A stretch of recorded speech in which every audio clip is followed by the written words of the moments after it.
Let's be honest, the term living legend gets thrown around way too much these days, but every now and then you get a figure who so completely embodies a genre, a lifestyle, and an entire era of music that no other description even comes close. How does a working class kid from a bombed out post-war English city, a kid who couldn't even read properly and was told he'd either be in prison or dead, become the literal Prince of Darkness? How do you get fired from the biggest heavy metal band on the planet, a band you helped create, only to build a solo career that made you even more of an icon? This isn't just a story of a rock star. This is the story of a survivor, a legend, and an absolute madman who, against all odds, became one of the most important figures in music history. This is the story of how John Michael Osbourne became the Prince of Darkness. Quick interruption from the video. I want to thank today's sponsor, Focusrite. If you're a musician, you know the pain of getting a great take ruined by digital clipping, or that thin, almost sterile sound when you plug your guitar straight into the interface. The new Focusrite Scarlett 2i2 4th Gen is designed to fix exactly that. Its high-Z instrument inputs are built to feel just like an amp, so your direct-in tones for amp sims finally sound right. For recording vocals or high output pickups, the auto gain and clip save features automatically set your levels and prevent clipping, meaning you'll never lose that perfect take again. It has two of Focusrite's most detailed ultra-low noise preamps and a massive 120 decibel dynamic range for true studio quality. You also get two new ear modes. For me personally, I like the harmonic drive mode the most, which adds that mid-range punch and character, which is perfect for metal and rock. It also comes bundled with a massive amount of software, including the Hitmaker expansion pack, Ableton Live Lite, Pro Tools Intro, and 6 months of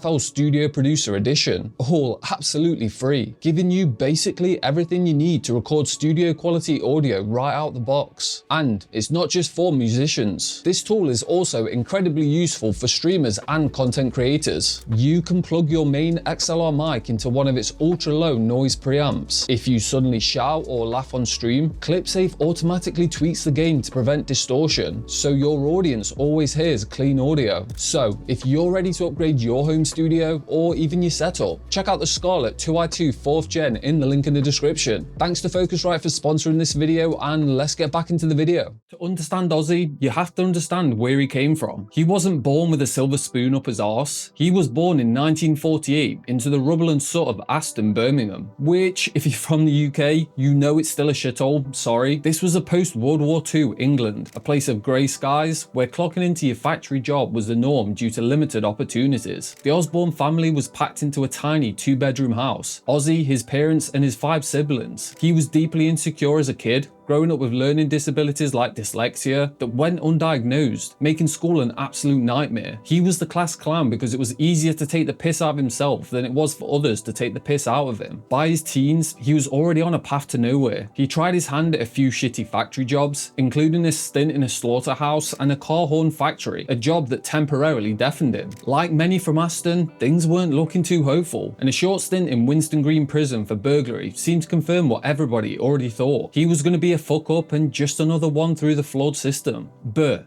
then something happened that changed everything. He heard the Beatles, and for a kid like Ozzy, hearing She Loves You on the radio wasn't just a catchy song, it was a fucking lifeline. It was the first time he saw a way out. He saw those working class guys from Liverpool on television, and suddenly a dream was born. He was going to be a rock star. It was a wild, impossible dream, but it was the only escape from the path he was heading towards. He managed to scrape together enough cash for a microphone and a small amplifier and put this absolute gold standard material in a local music shop, simply reading, "Ozzy Zig needs a gig, has own PA." As fate would have it, that little lad was answered by 2 other guys from Aston who knew him from school. Guitarist Tony Iommi and a bassist Geezer Butler. Iommi, a southpaw, had famously lost the tips of his 2 fingers on his right hand in a sheet metal factory accident, forcing him to create his own prosthetics and tune his guitar down to make the strings easier to bend. It was obviously an awful accident, but it inadvertently created the signature, sludgy sound that would define their music. Along with drummer Bill Ward, they formed a band, first calling themselves the Poker Talk Blues Band, and then Earth. Believe it or not, the band actually started off playing blues rock. But they noticed something. Across the street from their rehearsal space was a cinema playing a horror film, and the line to get in was massive and much longer than the lines for any of their gigs. Then Geezer Butler had an idea. Why are people paying money to be scared? Maybe they should make scary music. And then, inspired by the Boris Karloff film Black Sabbath, Geezer wrote the lyrics to a song of the same name. The moment the band played it with its sinister 3-note riff, everything changed. That was it. That was their sound. Earth was dead and Black Sabbath was born. Their 1970 self-titled debut album was genre-defining and went completely against the grain. It was dark, heavy, and completely at odds with the peace and love hippie movement that was dominating the culture at the time. This wasn't music about flower power, this was music about war, despair, and the occult. And at the front of it all was Ozzy. He wasn't a technically gifted singer, I think most people can agree with that, but he had something far more important, a unique, haunting voice that perfectly captured the dread and gloom of their music. With the release of Paranoid later that same year, they became unstoppable. War Pigs, Iron Man, Paranoid, these weren't just songs, they were the foundational texts of heavy metal. Black Sabbath didn't just play the genre, they fucking invented it. I cannot stress this enough. Every single song I just mentioned is still in my playlist I listen to every day. They were that far ahead of their time. For the kids in the industrial towns of England and America, Sabbath was everything. They were their heroes, and Ozzy was their king, the madman on stage who embodied all their angst and alienation. But with insane success came an insane lifestyle. The band descended into a now legendary shitstorm of drugs and alcohol. Was delivered to their studio by the bucket load, and their lives became a constant party, and Ozzy was always at the center of it. His antics were notorious. He was the guy that would do anything for a laugh or a reaction, taking his class clown reputation into his adulthood, but the fun was starting to have serious consequences. By the late 70s, the band was creatively exhausted, and their relationships had fractured. The fun had turned sour. Ozzy's drinking and drug use made him increasingly unreliable, and the tension with the more professional Tony Iommi reached a breaking point. In 1979, after the disappointing album Never Say Die, the unthinkable happened. Ozzy Osbourne was fired from Black Sabbath. For Ozzy, this was basically a death sentence. He retreated to a hotel room in Los Angeles, convinced his life was over. He spent months in a haze of booze and drugs, fully expecting to fade into obscurity as the guy who used to be in Black Sabbath. But he had one person in the corner who refused to let that happen: Sharon Arden, the daughter of Sabbath's powerful manager Don Arden. Sharon saw the star quality in Ozzy that was being buried under all the chaos. She took him on as a client, became his manager, and then eventually his wife. She didn't just save his career, she saved his life. Sharon believed Ozzy could be bigger than Sabbath, but he needed a band that could match this ambition. And that's when lightning struck. Through a series of auditions, they found a young, quiet, classically trained guitarist from California named Randy Rhoads. Randy was essentially the anti-Ozzy. He didn't do hard drugs, he was meticulously dedicated to his craft, and he was, without exaggeration, a musical genius. He fused the aggression of hard rock with the elegance of classic music, creating a style that was completely revolutionary. And together, they crafted the album Blizzard of Oz. It was released in 1980, and it was a fucking masterpiece. Songs like I Don't Know, Crazy Train, and the controversial Suicide Solution were explosive, melodic, and technically sound. Ozzy had found his voice again, and with Randy Rhoads by his side, he sounded more alive and exciting than he had in previous years. The follow-up, Diary of a Madman, was just as strong, and ironically, Ozzy was now outselling Black Sabbath. But it was during this time that the Madman moniker went into overdrive.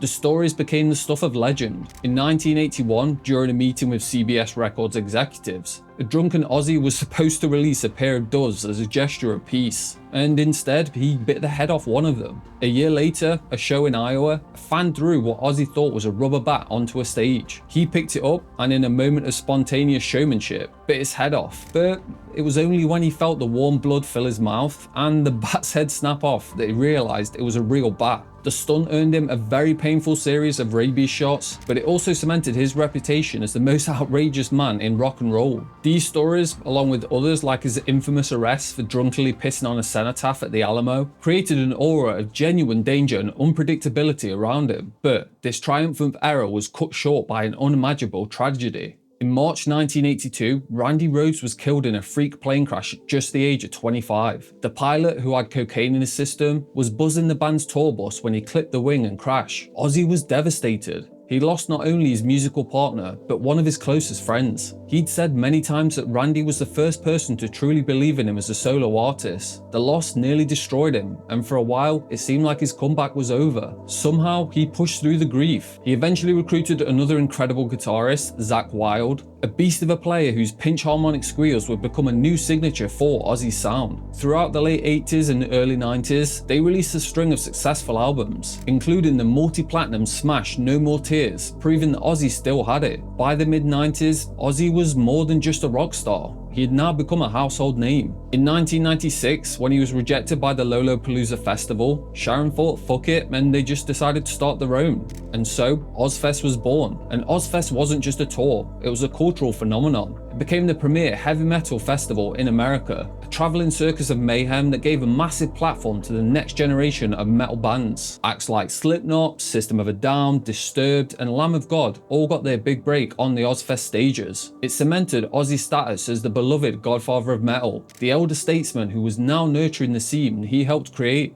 But his biggest crossover into the mainstream was yet to come, and it was something that nobody could have ever predicted. In 2002, MTV premiered a reality show called The Osbournes. The show followed the chaotic daily life of Ozzy, Sharon, and their two youngest children, Jack and Kelly. It was an instant hit, and it stripped away the Prince of Darkness persona and revealed something else entirely: a mumbling, shuffling, comical father who couldn't work the TV remote and was constantly being outsmarted by his family and their dogs. The show transformed him from a figure of fear for parents into a lovable, cuddly TV dad. He became a mainstream celebrity, invited to the White House Correspondents' Dinner, and beloved by millions who had never even heard Crazy Train. For some hardcore metal fans, it was a betrayal. The scariest man in rock was now a sitcom character. But let's be honest, it made him an even bigger star than ever before, proving his appeal was far broader than anyone could have ever imagined. Ozzy's entire life has been a battle, and that fight has always been mostly public when it comes to his own health and addictions. He has been to rehab countless times, battling alcoholism and drug dependency that have haunted him for over 50 years. His body took a ridiculous amount of punishment, both self-inflicted and through sheer bad luck, and in 2003, an ATV accident left him with a broken collarbone, 8 fractured ribs, and a broken neck vertebrae. Then, in 2019, a fall at his home shifted the metal rods in his spine from that accident, leading to multiple surgeries and chronic pain. And then in 2020, he publicly revealed that he had been diagnosed with Parkinson's disease, a battle he had been fighting privately for years. It was a cruel blow for a man whose entire identity was built on his electrifying stage presence. His touring days were officially over, but despite the pain and the health setbacks, his influence has only grown. You would be hard-pressed to find a metal musician from the last 40 years who doesn't cite Ozzy Osbourne or Black Sabbath as a fundamental influence. They laid the blueprint. His voice, his showmanship, his sheer resilience, it's all a part of the DNA of modern heavy music. And he gave Black Sabbath fans the farewell they deserved with the End Tour, which concluded in their hometown of Birmingham in 2017. It was a fitting, emotional end to the band that had started it all. But Ozzy Osbourne had another surprise for us. In 2022, for the closing ceremony of the Commonwealth Games in Birmingham, he made a triumphant, unannounced appearance on stage alongside Tony Iommi. Frail, yes, but standing tall, he belted out Paranoid one last time, or so we thought at the time, for his city. It was an incredible moment for a man who has cheated death more times than anyone can count. But Ozzy being Ozzy had to have the final word. The rumours had been floating around for years, but when it was finally announced, it was fucking way bigger than anyone else could have imagined. One final show at Villa Park, the home of his beloved football team, Aston Villa. This wasn't just an Ozzy gig, it was a 10-hour-long coronation and farewell created by the who's who of heavy metal gathering to pay tribute. And the lucky buggers who got to attend witnessed a full day of greatness. You had everyone from Slayer and Pantera to Tool and Gojira tearing up the stage. Metallica and Guns N' Roses played full sets, all peppered with Sabbath and Ozzy covers. And then you had Jason Momoa, who was hosting the show for the day. And by far one of the most impressive songs from the day though, actually came from an artist I don't really listen to that much, Youngblood, who delivered an incredible version of Changes and shared an extremely heartfelt moment with the Prince of Darkness himself backstage. It was a day-long testament to the world that Ozzy had built.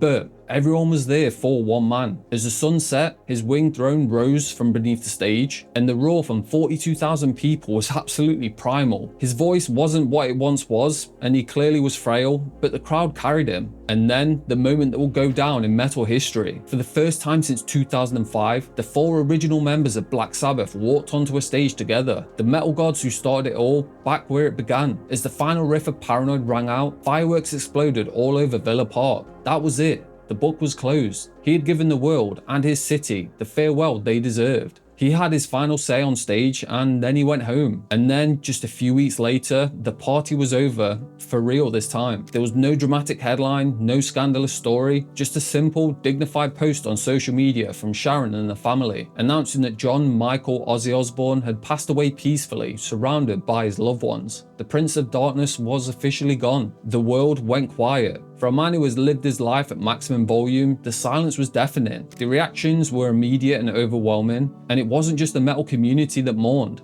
It was the entire world. Every rock radio station on the planet abandoned their playlist and just played Ozzy and Sabbath on a loop. Fans created makeshift memorials, leaving flowers and candles on the Black Sabbath bench in Birmingham and on his star of the Hollywood Walk of Fame. I feel like his passing really hit us hard because we'd all convinced ourselves that he was immortal. This was a man who survived decades of addiction that would have killed a normal person 10 times over. The man who bit the head off a bat, who snorted a line of ants, who fell off quads and crashed cars. He was the ultimate survivor. His death felt impossible. So, how do you measure a life like that? You don't do it in platinum albums or sold out tours. You measure it in the sheer, undeniable impact he had on the culture. He was a working class kid from a bombed out city who was told he'd amount to nothing, and he became a global king. He, along with Sabbath, gave a voice to generations of outsiders, misfits, and weirdos who didn't see themselves anywhere else in the world. They created a genre that allowed people to exercise their demons through heavy,